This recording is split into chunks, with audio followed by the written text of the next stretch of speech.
Hello বন্ধুরা, আসসালামু আলাইকুম। Welcome back to my channel Meherima's world. আজকে সিম্পল একটা স্যান্ডউইচ রেসিপি আপনাদের সাথে শেয়ার করব। বাচ্চাদের টিফিনে অথবা বিকেলে স্ন্যাক্সে স্যান্ডউইচটা অনায়াসে বানিয়ে নিতে পারেন, কোনো ঝামেলা নেই, একদমই ইজি রেসিপি। তো চলুন রেসিপিটা দেখে নিই।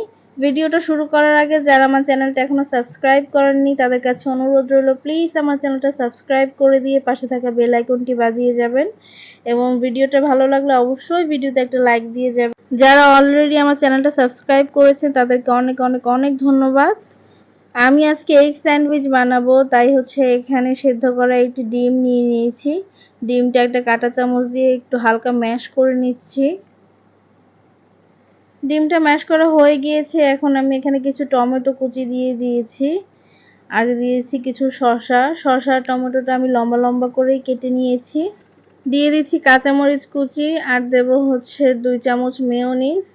এটা আমার বাসায় তৈরি করা মেয়োনিজ। এটার রেসিপি খুব শীঘ্রই আমি আপনাদের সাথে শেয়ার করব। এবার দিয়ে দেব টমেটো সস।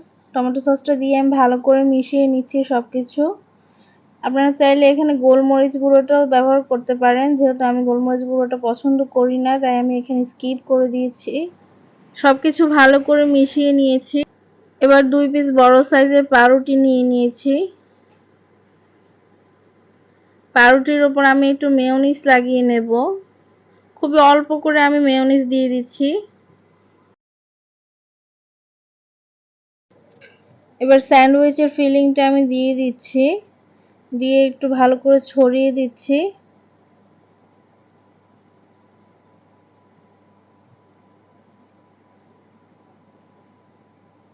এবার আরেকটা পাউরুটি দিয়ে এটাকে আমি কভার করে দিচ্ছি। এর ওপর আমি কিছুটা বাটার লাগিয়ে নেব, যেহেতু আমি এটা টোস্ট করব।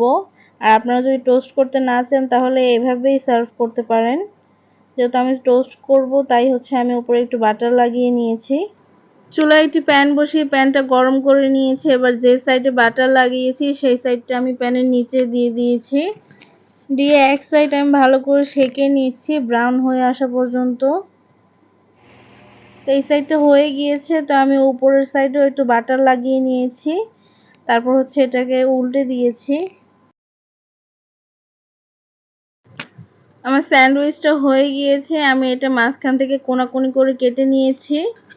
তো খুবই ইজি একটা রেসিপি আপনাদের সাথে শেয়ার করলাম। ভালো লাগলে অবশ্যই ভিডিওটা একটা লাইক দিতে ভুলবেন না এবং কমেন্টে জানাবেন। আপনাদের একটা লাইক এবং কমেন্ট আমাকে অনেক অনেক অনেক বেশি মোটিভেট করে। যারা আমার চ্যানেলে নতুন এসেছো তারা প্লিজ আমার চ্যানেলটা সাবস্ক্রাইব করে যেও এবং পাশে থাকা বেল বাটনটি অন করে যেও, যাতে আমি পরবর্তী কোনো ভিডিও আপলোড করলে তার নোটিফিকেশন তোমাদের কাছে চলে যায়। আজকের মতো এখানেই বিদায় নিচ্ছি। সবাই ভালো থেকো, সুস্থ থেকো। আল্লাহ হাফেজ।